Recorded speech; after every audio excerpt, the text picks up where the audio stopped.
y'all, welcome back to Bench Racing Network. Today I want to make a little video about the car you see behind me, which is my 1979 Volvo 240. I've had this car for a pretty long time.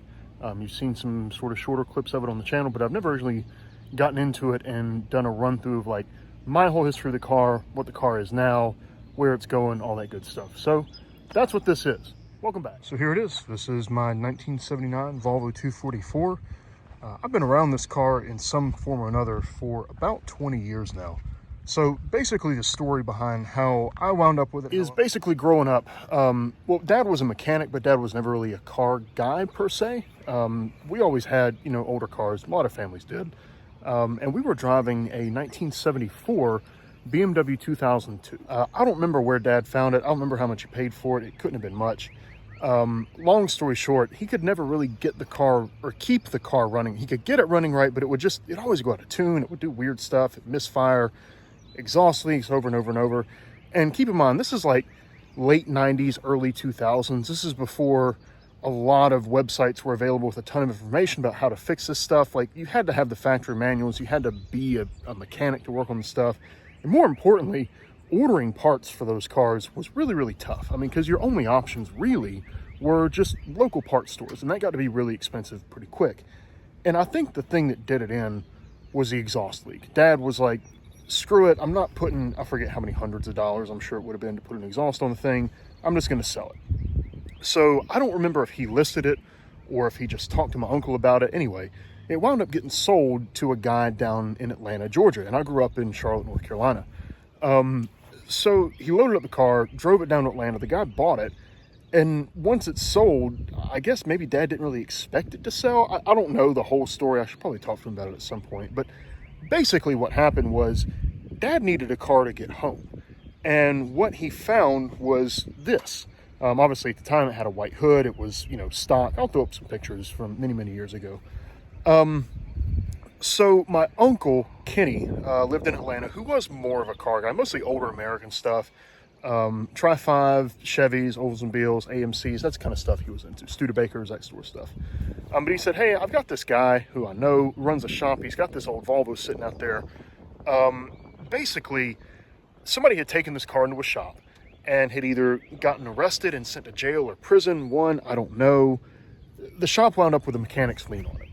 And they didn't have a key, so they were moving it around with a forklift. And actually, you can see here, this dent on the rear door is actually from somebody running into it with the forklift. So they had a mechanic's lien on it. They got the title, and they sold it to my dad for, I think, $200 or $800 or $500. It was less than $1,000, right? Thing had not run in ages. Dad took the VIN down to the Volvo dealer in Atlanta and had a key cut for it. And it started right up. At the time, it was a completely stock 2.1 liter K-Jet mechanical fuel injection. And he basically drove it like that, more or less problem-free, for probably, 4 years or so, maybe. It was occasionally it was kind of my dad's primary car. He had a work vehicle that he drove around most of the time. But if he needed to go somewhere and couldn't take a work truck, he'd drive this. Mom would drive it some. But yeah, it was just sort of always around.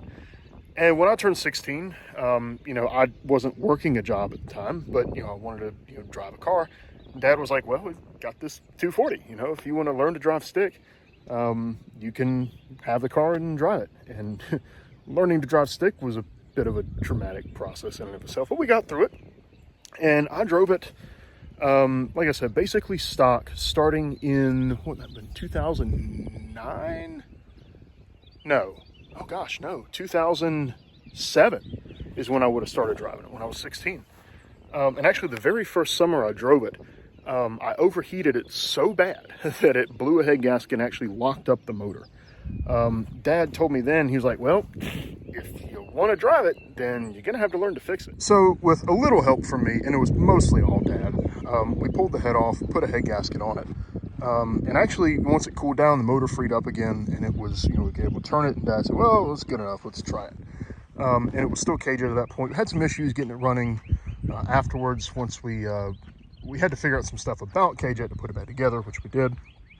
And then I kept driving it. Actually, sort of funny, Dad was real upset when I overheated the car, like understandably, And I remember telling him, like, well, the temperature gauge never showed hot. Like, it didn't, I do remember, like, it was knocking, kind of spark knocking a little bit. I didn't know what that was at the time. And he goes, well, it overheated. It must have gotten hot. Well, it turned out the gauge, the temperature gauge, had always read hot on the car. And I guess he sort of forgot that he put a resistor in line with the temperature sender. And once he remembered that, he went, oh, okay. And, you know, apologized in the way that Dad apologizes. And he sort of laid off of me for overheating it after that. But yeah, Dad came through, and our neighbor Noel actually helped us out quite a bit, putting the car back together. And then I just kept driving it. After a while, when was Cash for Clunkers? I don't know. Was that maybe 2009-ish? We almost got rid of this during Cash for Clunkers. But the thing is, Cash for Clunkers, you had to buy a new car. And any way we sort of looked at it, it was just sort of out of the question. So the car sat at my grandfather's place in Huntersville for a couple of years, I guess. I go over there occasionally, had a cover on it. I'd start it up, drive it up and down the road, but it had issues. It was running rough. At this point, it would die a lot. And really, the reason is, I don't know if Dad started messing with it or I did. I probably did. There's a mixture screw on the K-Jet fuel distributor. And once you touch that, it's game over, man. And that's what I was doing, trying to make it run right. And I was trying to fix other problems by adjusting the fuel mixture, which you should never do. But anyway, it sat over there for a while. And in the meantime, we'd come across a 97 850 wagon for very cheap. It had actually been totaled, but it seemed to run okay. And I was driving that for a bit. And after a while, I think Dad kind of decided he wanted that car back. So he took this to Rodney, who was a local, like, independent Volvo shop. And for Christmas one year, he gave me the keys to it wrapped up. He dropped it off with I just said the mechanic's name, and I know I've forgotten. Anyway, he dropped it off at the mechanic shop, and the guy got it running again pretty good. Not perfect, but pretty good. And then I drove it back to college, I guess my second semester of college. Took it to Mount Olive. Got there, in-tank fuel pump died. I replaced that, you know, and it just went on and on, right? So after a couple of years, I discovered the Turbo Bricks. There we go. Shout out Turbo Bricks. If you're not on the forum, hop on the forum. I know it's sort of an antiquated means of communication in today's day and age, but it's a good forum. A lot of good people, a lot of great information. So right around this time, 2010, I was scrolling through the forum one day, and in the events section, I saw that there was a meet happening in Montgomery, Alabama, which was a long drive from where I was at, but it wasn't like insurmountable, right? So did a little bit of maintenance on the car, called it good, drove it down to Montgomery, met a whole bunch of people that I had never met before in my life, and they really treated me like family. Just a really, really solid, great group of people. And I still talk to most of them daily, if not, you know, at least weekly. I now host, you know, Mountain Meat, shout out there, which is sort of taking the place kind of the old SE meets. Anyway, Turbo Bricks, it turned into a great community. And actually, when I went down there, it was SE9. That was my very first ride in like a modified turbo Volvo. I was in the back of somebody's, I think it was a 740 or 9, I think it was a 740 wagon. In hindsight, I'm pretty sure it was like a big single HX52 on a 16 valve motor. Anyway, dude launched it. I couldn't put my feet on the floor until third gear. And that immediately sent me into, holy crap, this car needs more power. So I started reading on the forum, learning stuff, trying to figure stuff out, and came across people, a lot of people talking about something called MS. MS this, MS that, tuning MS, getting more power with MS. And honestly, it took me a couple of days of searching to figure out that MS meant Megasquirt. A Megasquirt is like a do-it-yourself sort of fuel injection system. Now, it's a lot more polished than it used to be. But when I started on this, there was MS1 and MS2. And both of those were like build your own ECU with a little electronics kit, build your own wiring harness, tune it yourself, all that good stuff. So I started asking some, frankly, kind of stupid questions about it. And a lot of the responses I got were, you know, if you're asking stupid questions like that, you got no business doing it. Just forget it, you know, stick with K-Jet, whatever. And frankly, that pissed me off. So I started deep diving, learning how to do this stuff. And then I did it, right? I pulled a late model, like a 91 or 93, I don't remember, B230 out of a later 240 out of the junkyard, built a Megasquirt for it, built a harness for it, put a Ford T5 transmission in it, had a 15G on it for a couple of years. And once I got done, I was like, man, that wasn't that hard.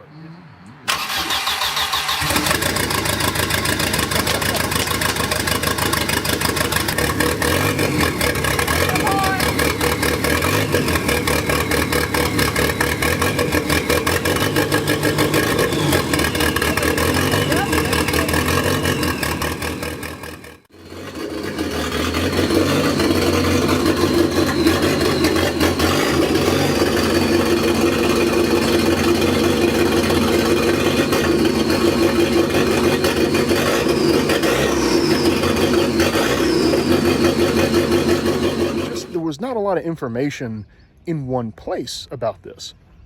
So then I sat down and I wrote it's not great, but it's still out there. It's helped a lot of people. It's a K-Jet to Megasquirt conversion guide. And it was specific to this car, but it was sort of a one-stop shop for, hey, these are the parts you need. This is the basic process. This is the basic wiring. These are the basic settings.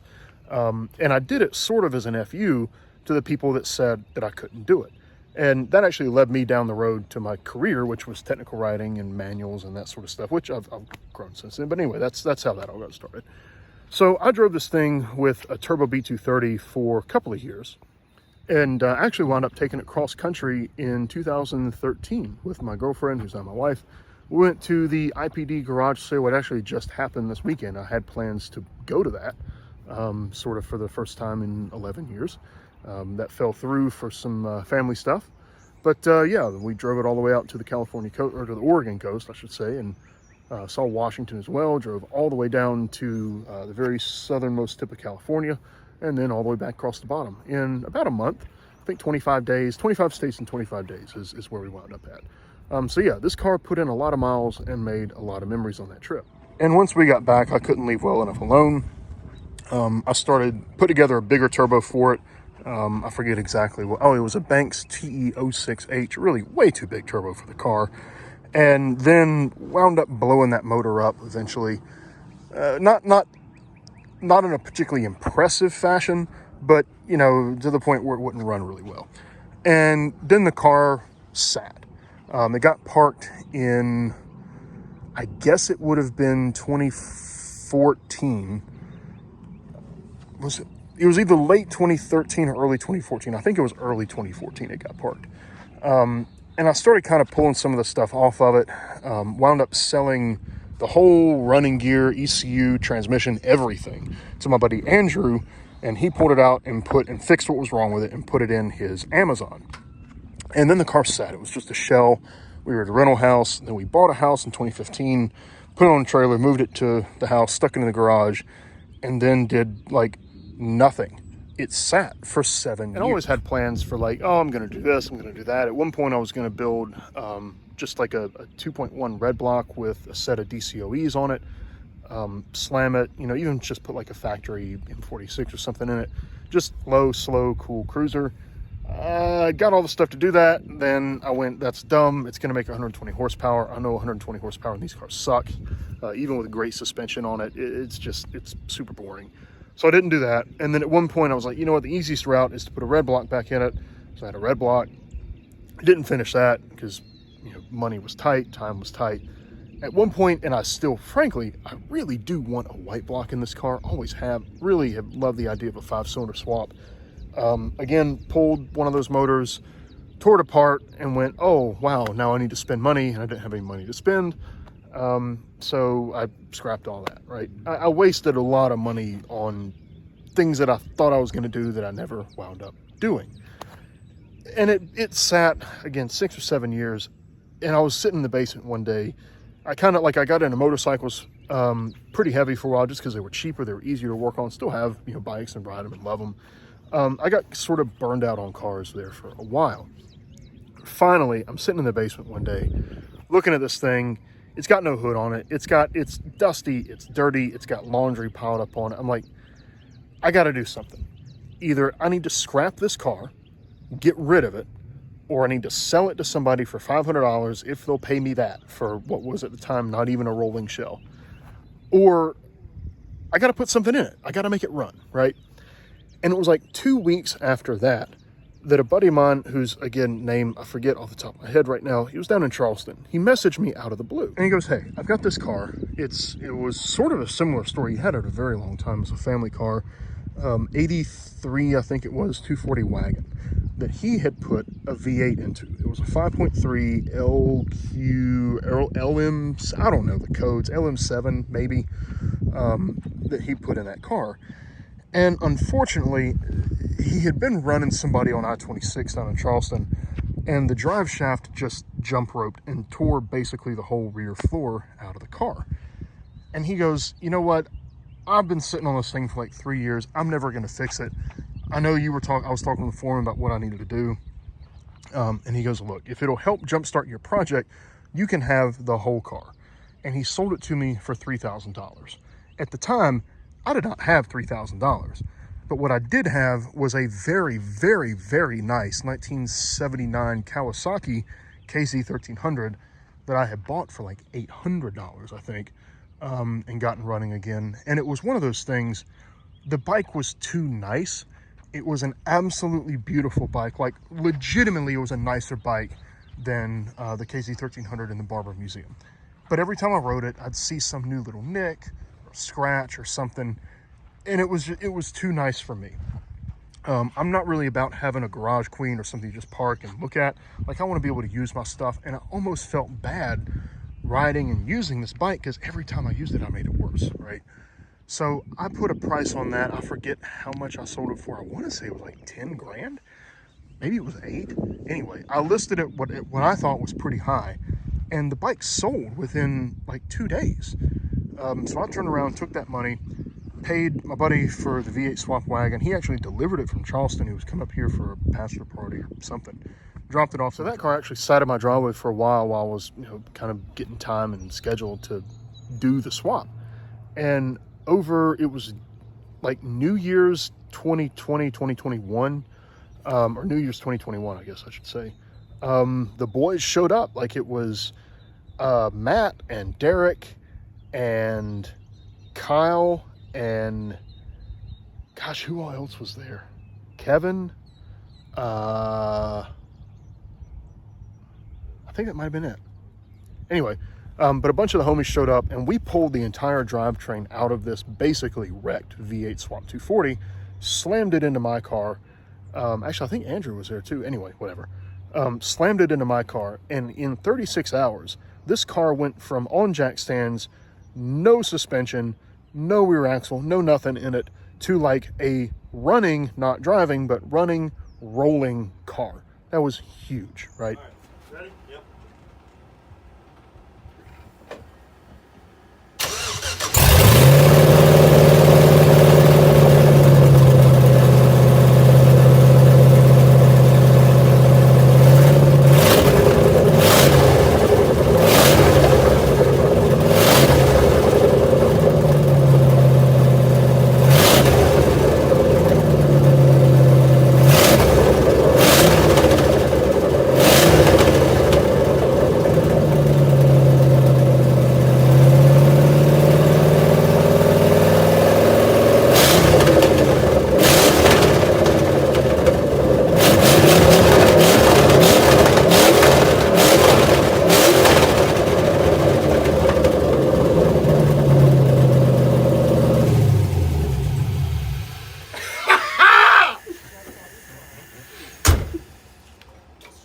That is a rowdy sumbitch.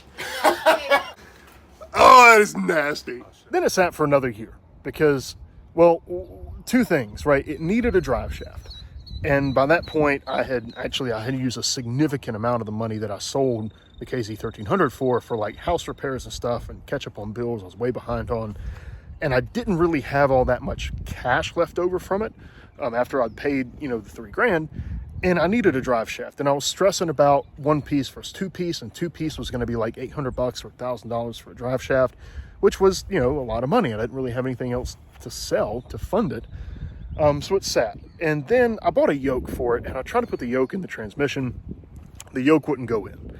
And at that point, I was crushed, because I was sure that when the drive shaft jump rope messed something up in the tail shaft of the transmission, and that was just game over. You know, it was going to be, you know, $2,000, $3,000, $4,000 for another T56 transmission, and it was just not in the budget, right? And finally, after like literally 8 months of it sitting on jack stands, I crawled back underneath, tried the slip yoke another time, and realized that the seal was screwed up and the little spring in the lip was sticking out, and that's what was keeping the yoke from going in all the way. Anyway, so I did that. Somebody pointed out to me finally, because I was worried about a one-piece drive shaft rubbing, because the 3-inch one piece that I had in it with the factory diff rubbed really, really bad. And they pointed out to me that, well, if you look at a Ford 8.8, the pinion is not centered, it's actually dropped lower. So you've got more drive shaft clearance, which allowed me to go the cheaper route on the 3-inch drive shaft. Got that in there, and about a year, maybe it wasn't even quite a year, but a while after we'd done the swap, got a drive shaft in it and actually made it drive for the first time.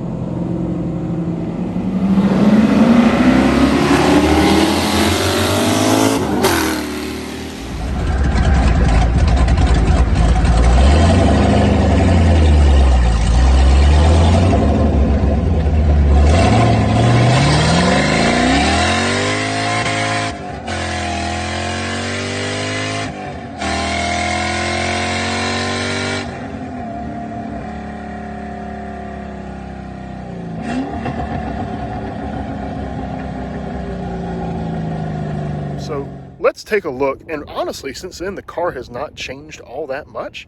So let's finally pop the hood and take a look at what we've got in there. So the hood is actually a flat hood. I had a couple of these, one in beige, one in orange, that was all rusty, and I put this on kind of as a joke, and it's been on there for 3 years now because it's hilarious. And it just, I don't know, there's something about it that, like, it's a vibe. So anyway, let's take a look in here. And there it is. It is about as basic as you can get for a V8 swap. I'm gonna kind of try and let's go left to right and talk about this. So, well, I'll tell you what, we'll go top to bottom. We'll try and do that. Up here, this strut bar was made by my buddy Derek years ago. He made a few of them. Actually works really, really well. In the back is the fuel pressure regulator, just a fast fuel pressure regulator. Corvette intake manifold, which I know is not the best intake manifold for these, like the best stock intake, but it fits really well in the car. Notice the motor is dropped really low in here. Over here for the brakes, it's actually got a master cylinder from an SN95 Mustang on it. That is because, we'll get to the brakes here in a minute, but you needed a larger master cylinder bore to move a little more fluid for the larger calipers that are on the car now. I am not running AC. I will be eventually, but right now the only accessories that I'm driving are power steering pump and an alternator down there. Intake is something that the other guy pieced together that worked real well in his car. That seems to work fine in this car. The headers are hooker. They call them cast headers, but they're really just manifolds that flow a little bit better. I've never had an issue with them. Over here, I did have some clearance issues, and I really should have painted that shaft. I had some issues for clearance on the steering shaft. I had to go to that, I think it's a Coleman Racing unit. There's a few people that sell them. It's just like I think it's a 48 spline. I don't know. As you can see, it still does rub a little bit, especially in really hard turns, but it's not bad. Also, sort of same thing, I needed some clearance down here, so again, I should have painted that. I had to get rid of the factory steering joint, and you can see some of my very high-class clearance work I did with an angle grinder there on the mount. Hey, Future Jared here. I realized that I didn't talk about the engine mounts at all. They're not actually Volvo 240 V8 swap mounts. The upper, like, metal pedestal part is, I think, an FC RX7 swap bracket. And then they're sitting on polyurethane E30 pucks, I think.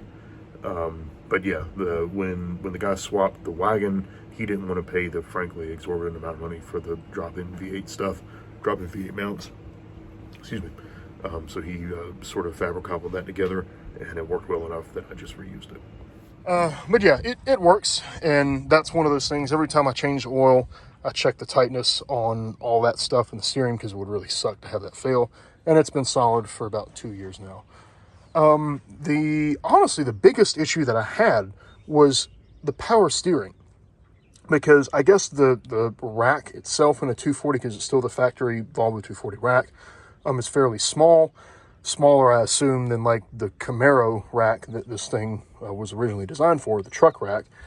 So it moved a whole lot of fluid, and it heated the fluid up. And, you know, look, we're here in Western North Carolina. You can imagine what these roads are like. It's if you take this thing out and you beat on it in anger, it's like a long track session. I mean, it's just sawing back and forth on the wheel, a lot of switchbacks, a lot of turns. You're putting a lot of load on the power steering system. And it would get so hot that it would actually boil the fluid and make all these horrible groaning noises and everything out of it. So a couple of things I did. I actually wound up using, you see right here, the line routed behind there. That's actually the line from a 91 to 93 Volvo 240 pump, because the pump body itself is the same. It's a Saginaw unit. So all the fittings and everything are the same. Additionally, inside, underneath here, is, I don't know if it's the pressure regulator or the flow regulator, or maybe it's both. Anyway, I basically took a 91 to 93 Volvo 240 pump, and I took all the guts out of it that I could, put them into the GM LS pump, put it all back together, and that honestly solved about probably 60% of my problems. I could, instead of it heating up within 10 or 15 minutes, I could drive it for 45 minutes or an hour or so before it would get really hot and start doing weird stuff. So what I had to do to address the rest of it, if you can sort of see in there, the black heat exchanger there. If I zoom in on it, can I? Yeah, okay. So that is a power steering cooler that I plumbed in on the return side, on the low pressure side. That got me up to about 90% of my problems solved. And then the last 10%, instead of using Type F transmission fluid, I'm not a big believer in like snake oil type stuff, but I did put the Redline power steering synthetic fluid in here, and that made a huge difference. Ever since the combination of the Volvo guts in the pump, the cooler up front, and the Redline, or I guess it was Royal Purple, not Redline, it was Royal Purple's power steering fluid. Once I did all three of those, I've had no issues out of it. The radiator up here is a pretty fat 3-core unit. I think it's like a universal Griffin radiator or something. It was not horribly expensive. I got that off of Summit. Some guys in the metal shop here at work actually bent this radiator support up for me. Bracket, I guess you could call it. I've had zero problems cooling this car since I got it going. It does have an electric fan on it. It is triggered off of the ECU that's in the footwell in there, just using the Volvo relay. This is a 2-speed relay. I've only got the low speed hooked up. I've only ever needed the low speed hooked up. And like, I can drive from here on the hottest day in the summer. It's miserable without AC, but drive from here 3 hours down to Atlanta that way, sit in Atlanta traffic, and it doesn't overheat. It doesn't do anything weird. It doesn't do your typical like hot rod, you know, running hot stuff. So that's good. The cable, it is a cable throttle. It's a low car universal cable just to the pedal. That's basically it. Oh, over here for the brakes and the clutch. It does have a Willwood clutch master cylinder on it. And, you know, it's no show car, so there's a bunch of leads and crap in here. It's a Willwood master cylinder for the clutch to so the transmission, I haven't talked about. The transmission is a T56 6-speed. It's got an internal slave cylinder in it. That works real well with that. What you see here is the rear brake bias adjustment, because I did run all new brake lines on the car. Got rid of the spider, you know, that sits down here on most 240s, on all 240s actually. So it's just it's a much more simplified braking system than the factory 240 stuff. Now, done with the engine, let's move on to the rest of the car. And I'm not gonna be able to show this without popping a wheel off, but just imagine good coilovers in the front. They're Coney race inserts. I forget what the springs are. I want to say they're 350-pound springs. They handle well, they ride pretty well. And the wheels are reps, because I'm cheap. Actually, it's on this side. The very first event I ever took this thing to after I got it running, somebody immediately tried to throw shade at me for running fake wheels. So I just had the BS center caps made up in the BBS font and stuck them on, but unfortunately I lost one on that side over there. The front coilover is actually from Eamon's old 760.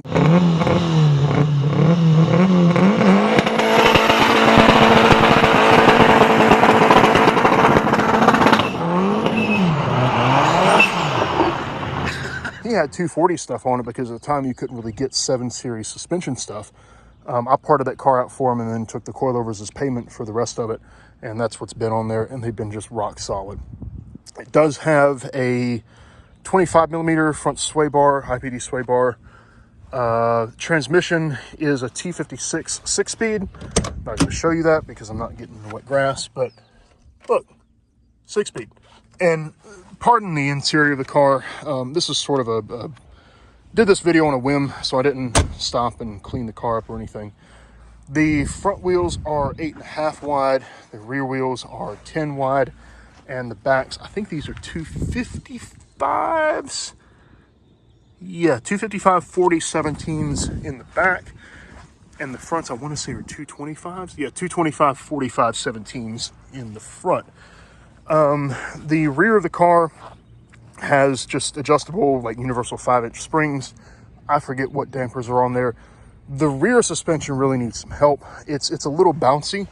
You're not gonna be able to tell from the video, but it's a little bouncy, not super controlled. If I'm gonna invest some effort into the suspension, it needs to be in the back. The front's pretty well dialed. The differential is a Ford 8.8 out of an Explorer, like a late 90s Explorer. It's just got the factory 31 spline axles, the factory LSD in it. It actually works really, really well. And then the factory Ford calipers on, factory Ford rotors back there. Up front, I forgot about brakes up here. The front actually has brakes from a Cadillac ATS V because they were super cheap on Rock Auto, and they're the same 4-piston Brembos as what you see on like V70Rs.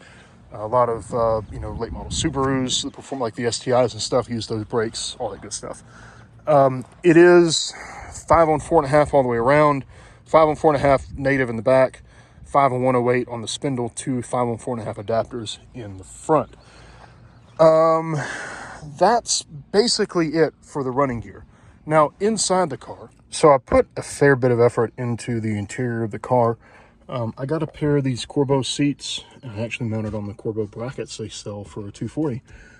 These replaced a set of Recaros that I had in here. The Recaros were, undeniably more hot boy than the Corbeaus, but the Recaros were super worn out, and parts to rebuild them were extremely expensive. It was actually more cost effective to just get a set of Corbeaus brand new, and I got no complaints about these. I know a lot of people like running the GT clusters. GT clusters are cool. I don't know why. I've always liked the factory early gauge cluster in here. This dash is just a plastic cap that's starting to split here. I did actually look up at Volvo Parts, and I found a complete early dash uncracked that will eventually go into here. I made this gauge pod years and years ago when there were not any options to buy them. It's fiberglass this is actually the triple gauge pod from like a 240 turbo. And you can see, obviously, at one point I had the Turbo B230 in here, so it still has the boost gauge. That doesn't work, but my oil pressure and oil temperature do. I really should replace this with like a graduated coolant temp gauge. Coming down here, you've got the early dash, early pin tray. That's a bit of a flex. Also have the early grab handle over here, which is a real flex. Got some switches that don't work. Demist, voltmeter also mounts there. This used to be for launch control. I don't have that hooked up anymore. I do have a power sunroof switch, and I do have the power sunroof motor, but I haven't put it in. I will eventually. Aux lamp, used to have fog lights on here. I don't anymore. And then, the rest are there. Now, one thing I always really wanted out of this car was a decent stereo system. Mainly, I wanted to be able to ride down the road at 70 miles an hour and be able to hear my music. So I put a fair bit of effort into the audio in this car. It's not like an audiophile quality setup or anything, but to me, it sounds really good. It sounds better than any other 240 that I've ever been myself in. I'm sure, car audio guys have very fierce brand loyalties and very strong opinions about stuff, but I'm just gonna tell you what I did and tell you that it worked really, really well. So the head unit is a Clarion M508. This is actually a Marine head unit, but it's about the only sort of single DIN unit that doesn't look like something out of Tron that I could find that was also not $1 billion. It's not perfect because no matter what you do, the screen will not dim down to a reasonable level because it's for a boat. So it's very, very bright when you're driving at night. In the day, it's fine. Two really annoying things. Like 60% of the time, these buttons don't work. You have to just power cycle the thing and then they'll start working. That's annoying. The really annoying thing is once a year or so, it'll just lose its settings. It's like you disconnect the battery or something, it loses all the custom configuration. It actually happened the other day.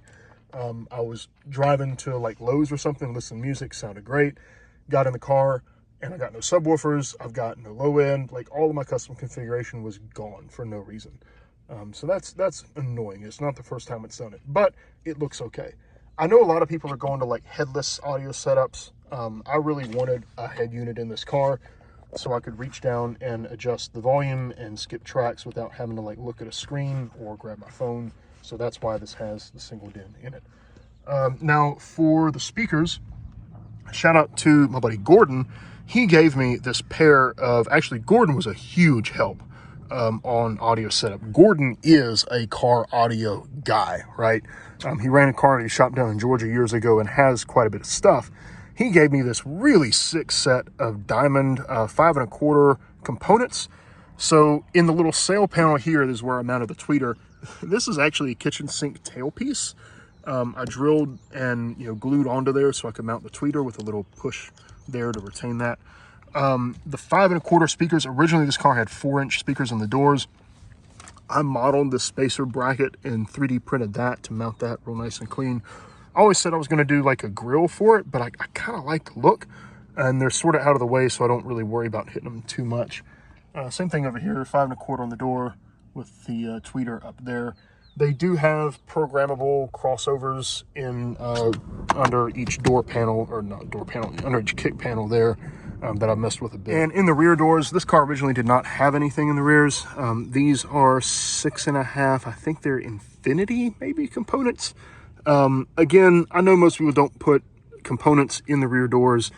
I had another cheap set of component speakers in here years ago before I knew anything about car audio. If I was doing it again, I wouldn't do components in the back, but they're in here, they sound. And in the back, in the dirty and frankly quite rusty trunk, we have a set of cheap 12s. They're Infinity references. Now, the real nice thing about all this is I've got a couple of amplifiers. This one over here is for my door speakers, and then I've got the sub amp over here. When I did this, the wiring was like the last thing I did, and it's not particularly clean, but whatever. But yeah, so I forget what I tuned the box for. It hits pretty hard and frankly sounds really good.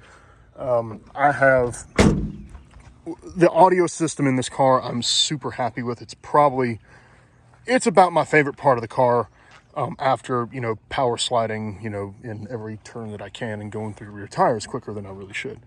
The car is also, so it's got it's got, cheap knockoff Dynamat all through the whole floor, in all the doors. That made a huge difference in the amount of rattle and NVH. Also, I did splurge and got brand new carpet for it.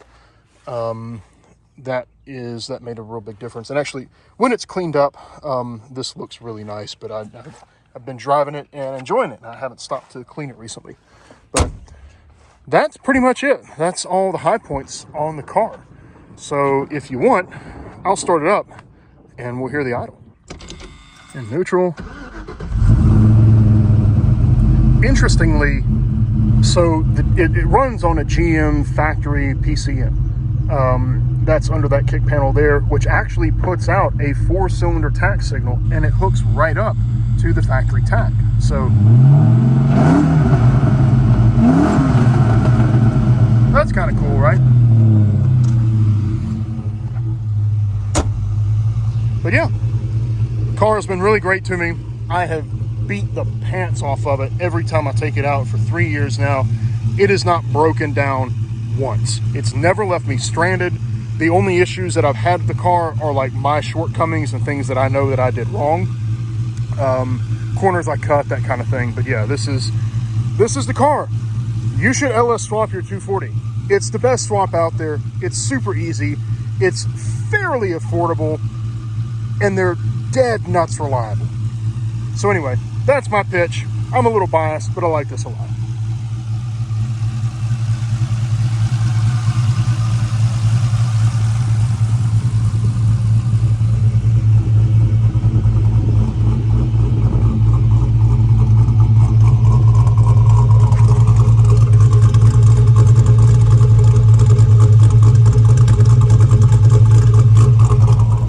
rain is picking up here, so I'm gonna get on back to the house before the bottom falls out again. Appreciate you sticking around. Thanks for watching. If you've got any questions, feel free to ask me in the comments. I'll try and answer everything I can. And again, you know, I don't have all the answers, but I can tell you what I did here. Anyway, that's it. It's really starting to rain pretty heavy. Thanks for watching. Thanks for sticking around. If you haven't subscribed to the channel, don't forget to hit that subscribe button. Like the video, comment, all that helps drive engagement. You know, at some point it'd be great to make a few bucks off of this so that I could fund some other projects. But yeah, until next time, thanks for watching the Bench Racing Network. And as Dean would say, why don't you get in your garage and fix something? Y'all take care.